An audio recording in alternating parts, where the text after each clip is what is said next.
Your brother's the smart one. You're meant to support, not lead." My father's words cut through the elegant conference room like a blade, each syllable designed to remind me of my place in the family hierarchy. I sat there, stunned, as he continued his announcement to the assembled board members and family. "Nathan will be taking over Brightfern Holdings and inheriting the $50 million trust fund that my mother established. My name is Juliet Whitmore, and I'm 32 years old. For as long as I can remember, I've lived in my younger brother's shadow." While Nathan received praise for every mediocre achievement, I was expected to smile, support, and stay silent.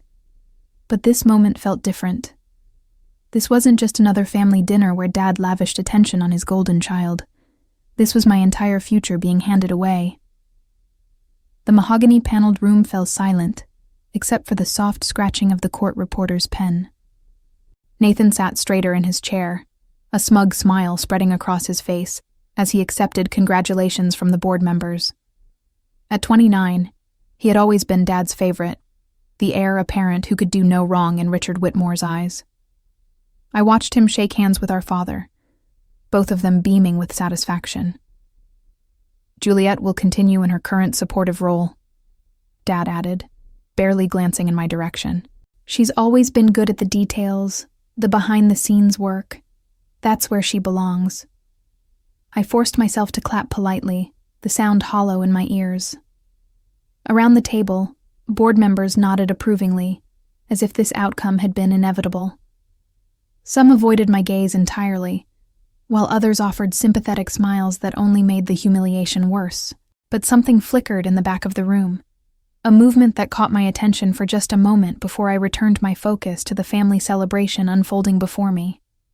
Nathan was already discussing his vision for the company, his voice filled with the confidence that came from never having to prove himself. "I plan to expand our operations significantly," he declared, gesturing broadly. "We need to think bigger, take more risks." I bit my tongue, remembering the countless times his risk-taking had nearly cost us major contracts. But pointing that out now would only confirm Dad's assessment of me as a detail-oriented supporter rather than a visionary leader.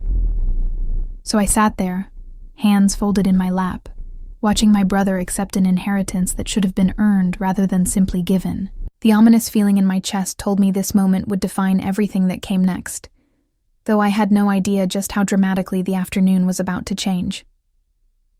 Growing up in the Whitmore household meant learning early that opinions were not equally valued. Dad, Richard Whitmore, had built Brightfern Holdings from a small consulting firm into a regional powerhouse, and he ruled both the company and our family with the same iron fist. My mother, Patricia, had passed away when I was 15, leaving Dad to raise Nathan and me according to his rigid beliefs about gender roles and family hierarchy. "Nathan has the natural instincts for business," Dad would tell anyone who listened. "He thinks like an entrepreneur. Juliet is methodical, careful, perfect for supporting roles." It didn't matter that I had graduated summa cum laude from business school while Nathan barely scraped through with a C average. It didn't matter that I had spent the last 8 years working my way up through every department of our company, learning the business from the ground up. What mattered was that Nathan was the son, the chosen one, and I was just the daughter who happened to be good with spreadsheets. The irony wasn't lost on me. While Nathan attended networking events and played golf with potential clients, I was the one who actually kept the company running. I reviewed every major contract, caught the accounting errors that could have cost us millions, and quietly fixed the problems that Nathan's visionary thinking created. When the Henderson Group nearly pulled their account because Nathan had promised impossible deadlines, I was the one who worked through 3 weekends to salvage the relationship. When his aggressive expansion into the Phoenix market started hemorrhaging money, I developed the restructuring plan that turned it profitable. But Dad never saw any of that. He saw Nathan's charisma, his ability to command a room, his willingness to make bold decisions without getting bogged down in unnecessary details. What Dad failed to recognize was that those details were often the difference between success and catastrophe. Grandmother Eleanor had been different. Even before her death 6 months ago, she had asked pointed questions about the business, wanted to understand not just the vision, but the execution. She would corner me at family dinners, asking about specific projects, listening intently as I explained the challenges we were facing. Unlike Dad, she seemed genuinely interested in my perspective. "You have your grandmother's mind for business," she had told me during our last conversation. "She built the foundation that your father expanded upon. Never forget that, Juliet." I thought about those words now, as Nathan continued outlining his plans for the company. His ideas were bold, certainly, but they lacked the careful analysis that had made Brightfern Holdings successful. He talked about doubling our workforce within 2 years, expanding into 3 new markets simultaneously, and investing heavily in technology that he clearly didn't understand. The board members were nodding along, but I could see the concern in some of their eyes. These were smart people who understood business, and they could hear the same warning bells that were ringing in my head, but none of them would challenge the heir apparent, especially not in front of his father. A slight commotion in the back of the room caught my attention again, but when I looked, I saw only the familiar faces of our family attorney and her assistant. The humiliation settled over me like a familiar weight as Nathan basked in his moment of triumph. This wasn't the first time I had been relegated to the sidelines while he claimed credit and recognition, but it felt like the most definitive. $50 million in control of a company that I knew better than anyone, handed to someone whose biggest business achievement was not completely destroying the departments I had built. "I want to thank my father for believing in me," Nathan said, his voice carrying that practiced sincerity he had perfected over the years. "And of course, my sister Juliet for all her support. I know I can count on her to help me implement my vision." The words stung because they reduced 8 years of my career to a supporting role in his story. I had always known this day would come, but knowing and experiencing were entirely different things. Around the table, I saw the faces of people I had worked with, people who knew exactly how much I contributed to the company's success, and yet, not one of them would speak up. Corporate politics were more powerful than truth. "Juliet has always been the detail person," Dad continued, his tone suggesting this was somehow a compliment. "She'll make sure everything runs smoothly while Nathan focuses on the big picture." I wanted to remind him about the Morrison account, where my attention to detail had identified a contract loophole that saved us $3 million, or the restructuring of our Denver office that I had designed, which increased productivity by 30% while reducing overhead. But challenging Dad's narrative would only prove his point that I wasn't leadership material. Instead, I smiled and nodded, playing the role I had been assigned since childhood. "I'm excited to support Nathan's vision," I said, the words tasting like ash in my mouth. "The company means everything to our family." Nathan reached over and squeezed my shoulder in what was probably meant to be a brotherly gesture, but felt more like a reminder of his dominance. "That's what I love about Juliet," he said. "She's always been a team player." A team player. As if I hadn't been carrying the team for years while he took the credit. As if my ideas and innovations were just team playing, rather than leadership. The casual dismissal was almost worse than Dad's outright rejection of my capabilities. "Well, I think that concludes our business for today," Dad announced, standing up to signal the end of the meeting. "Nathan, we should discuss the transition timeline." As people began to gather their papers and prepare to leave, I caught sight of movement in the back corner again. Our family attorney, Victoria Collins, was standing near the door with what looked like a formal document in her hands. Her expression was serious, almost grim, and she seemed to be waiting for something. The feeling of dread in my stomach intensified, though I couldn't understand why. The worst had already happened, hadn't it? Just as Dad and Nathan began discussing transition plans, Victoria Collins cleared her throat loudly from the back of the room. "Excuse me," she said, her voice carrying the authority that came from 30 years of legal practice. "Before we conclude, there's something important that needs to be addressed." The room fell silent. Victoria had been our family's attorney since before I was born, handling everything from corporate contracts to estate planning. She was not someone who interrupted meetings lightly, and the formal document in her hands suggested this was no minor administrative matter. "Victoria, what's this about?" Dad asked, his tone shifting from celebratory to concerned. "Can it wait?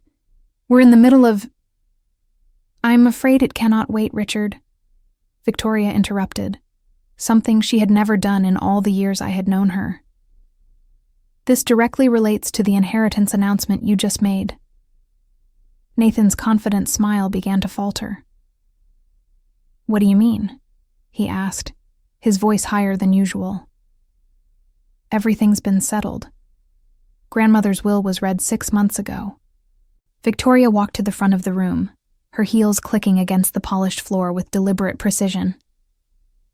Every board member was watching now, sensing that something significant was about to unfold. I felt my heart rate accelerate, though I couldn't understand why. "That's correct, Nathan. Your grandmother's original will was read 6 months ago," Victoria said, placing the document on the conference table. However, what was read was not her final will. The words hung in the air like a bomb waiting to explode. Dad's face had gone pale, and Nathan was staring at Victoria as if she had spoken in a foreign language. Around the table, board members exchanged confused glances, clearly as bewildered as I was. "I don't understand," Dad said slowly. "Mother's will was finalized years ago. She made her intentions clear. Your mother made an amendment to her will 3 weeks before her death," Victoria announced, her voice steady and professional.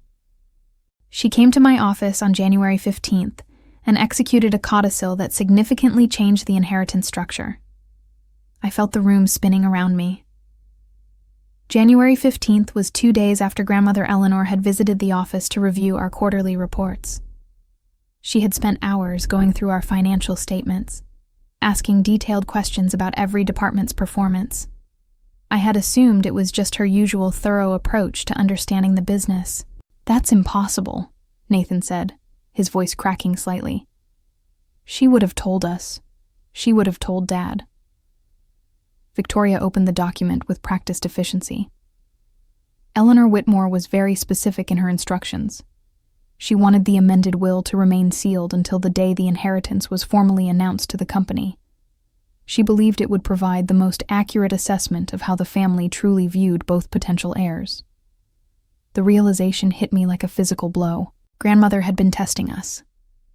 She had been watching how Dad treated Nathan and me, observing our actual contributions to the business, and making her final decision based on what she witnessed rather than what she had been told. "What does the amendment say?" Dad demanded, though his voice suggested he already feared the answer. Victoria looked directly at me for the first time since entering the room. "The amendment designates Juliet Whitmore as the primary beneficiary of the $50 million trust fund and grants her controlling interest in Brightfern Holdings." The silence that followed was so complete I could hear my own heartbeat.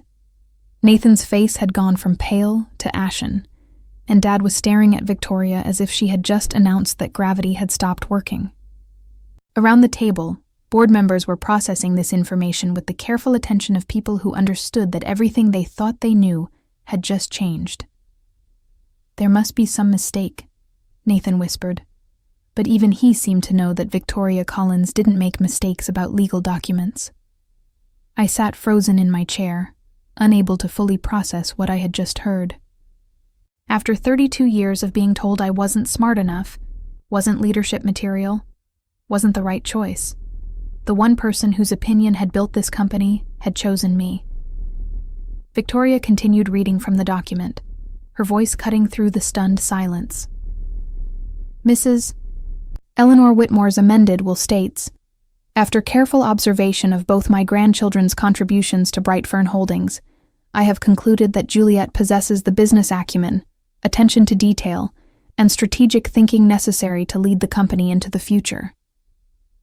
Nathan's mouth opened and closed like a fish gasping for air. The golden boy who had never been denied anything in his life was hearing for the first time that someone had found him lacking.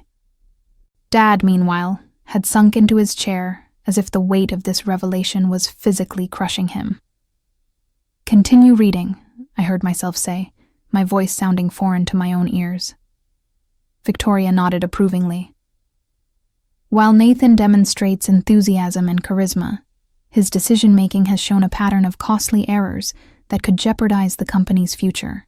The Henderson Group contract crisis, the failed Phoenix expansion strategy, and the near bankruptcy of our Denver office under his oversight have convinced me that leadership requires more than personality and good intentions. Each item Victoria listed was a carefully documented failure that I had quietly fixed. Grandmother had been watching more closely than any of us realized, and she had been keeping score. The Henderson contract that Nathan had nearly lost through impossible promises, I had salvaged it by renegotiating terms and working 3 consecutive weekends. The Phoenix expansion that hemorrhaged money for 8 months, I had developed the restructuring plan that turned it profitable. The Denver office crisis that could have destroyed us, I had identified the problems and implemented solutions, while Nathan was taking credit for bold leadership. Furthermore, Victoria continued, during my final visit to the offices, I observed that employees consistently turned to Juliet for guidance on complex problems, while Nathan's involvement typically required subsequent correction or clarification. This pattern suggests that the company's actual operational leadership already rests with Juliet, regardless of official titles or family expectations. I thought about that day in January when Grandmother had toured the offices. She had arrived unannounced, claiming she wanted to see how things really worked rather than getting a polished presentation. I had been surprised by how many employees she spoke with, how many questions she asked about daily operations. Now I understood she had been conducting an evaluation. "This is insane," Nathan finally exploded, his carefully maintained composure cracking completely. "I'm the one who's been groomed for this position. I'm the one Dad chose. You can't just change everything because of some last-minute document." "The document is legally binding," Victoria replied calmly. "Your grandmother had every right to modify her will, and she was of sound mind when she made these changes. I have the medical documentation to support her mental competency, as well as video testimony she recorded explaining her reasoning." Dad found his voice at last, though it came out as a hoarse whisper. "She recorded video testimony?" "She did. Eleanor wanted to ensure there could be no question about her intentions or her reasoning. She spent considerable time documenting the specific business decisions and outcomes that influenced her final choice." The room felt like it was tilting on its axis. Every assumption about our family, every belief about the future, every plan Nathan and Dad had made was crumbling in real time. I could see it in their faces. The dawning realization that Grandmother Eleanor had been watching, evaluating, and ultimately rejecting the narrative they had constructed about Nathan's inevitable succession. "In conclusion," Victoria read, "I leave control of Brightfern Holdings to Juliet because she has already demonstrated the leadership qualities necessary for the company's continued success. She has been leading without the title.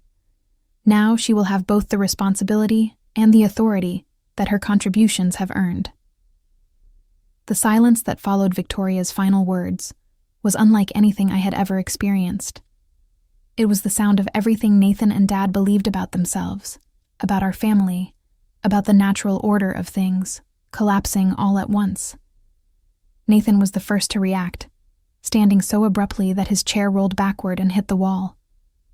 "This is ridiculous," he said, his voice rising to a pitch I hadn't heard since we were children. "I've been preparing for this my entire life. Everyone knows I'm the heir. You can't just change that because of some last-minute manipulation." "Nathan," Victoria said firmly, "your grandmother was not manipulated. She spent months observing the business operations before making her decision. This wasn't impulsive. It was the result of careful evaluation." Dad finally spoke, his voice hollow. When did Mother start having doubts about Nathan?" Victoria consulted her notes. "According to my records, Eleanor first requested a review of her estate planning in September, about a month after the Henderson Group crisis. She said she wanted to reassess whether her original assumptions about succession were accurate. The Henderson Group crisis. That was when Nathan had promised a client we could deliver a comprehensive market analysis in 2 weeks, a project that typically took 6 weeks.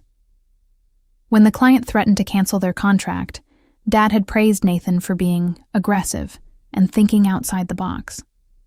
What Dad hadn't known was that I had spent every night for 2 weeks creating a modified analysis that satisfied the client's timeline while maintaining our quality standards.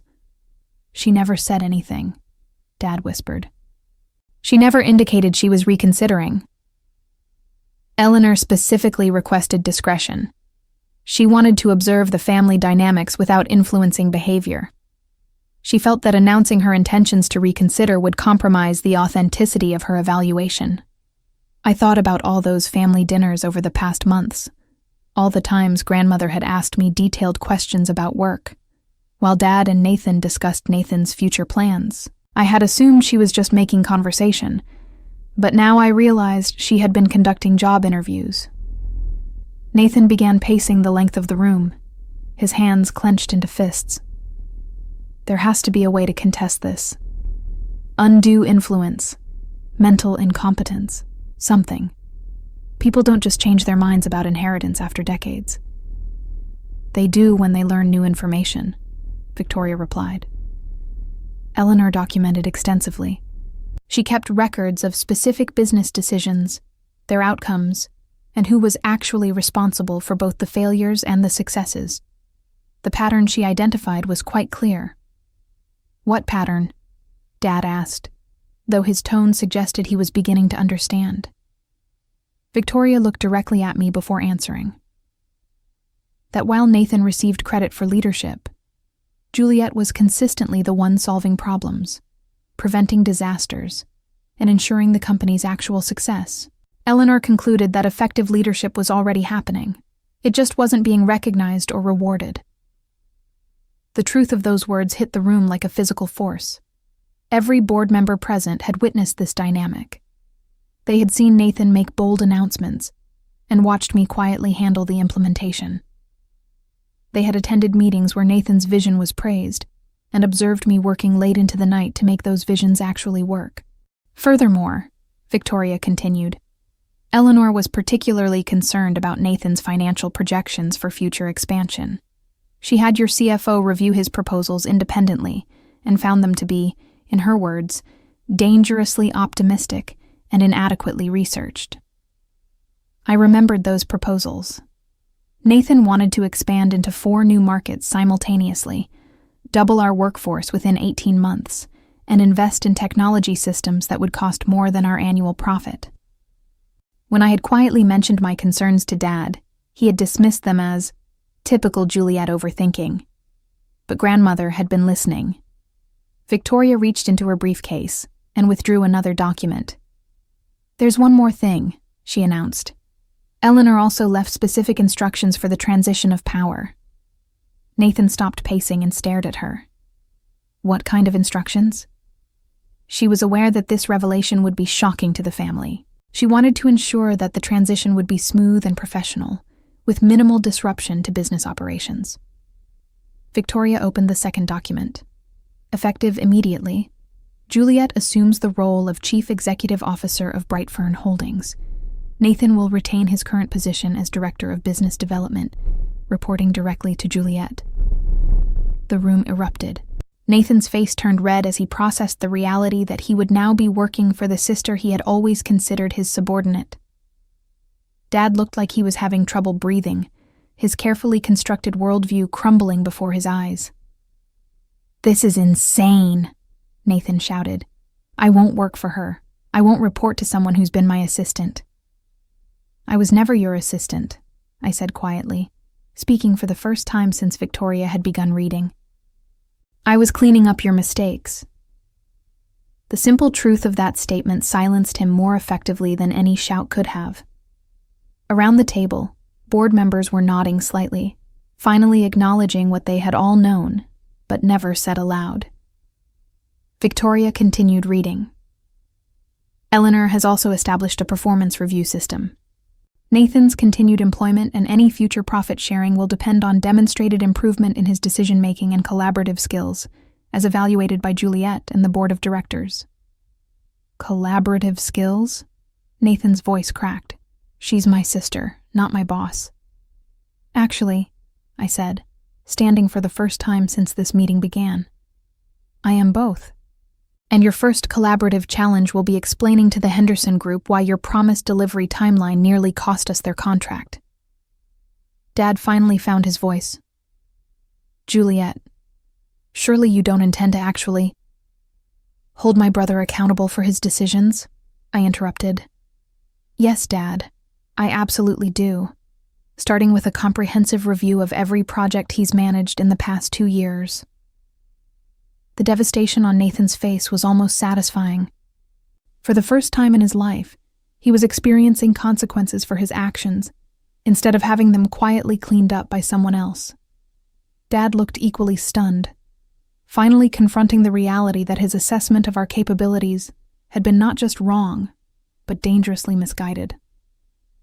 The board will need time to process this information, said Margaret Chen, our longest-serving board member. But I think it's important to note that this transition actually formalizes what many of us have observed for years. Other board members began nodding agreement. Juliet has been the operational backbone of this company, added James Park, our chief financial officer. This decision recognizes existing reality rather than creating a new one. Nathan looked around the room desperately, searching for support that clearly wasn't coming. You're all just going to accept this? You're going to let her destroy everything we've built? What we've built? I asked, my voice steady despite the adrenaline coursing through my system. Nathan, name one successful project you've completed without my involvement. The silence stretched uncomfortably as Nathan struggled to respond.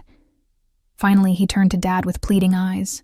Are you going to let her talk to me like this?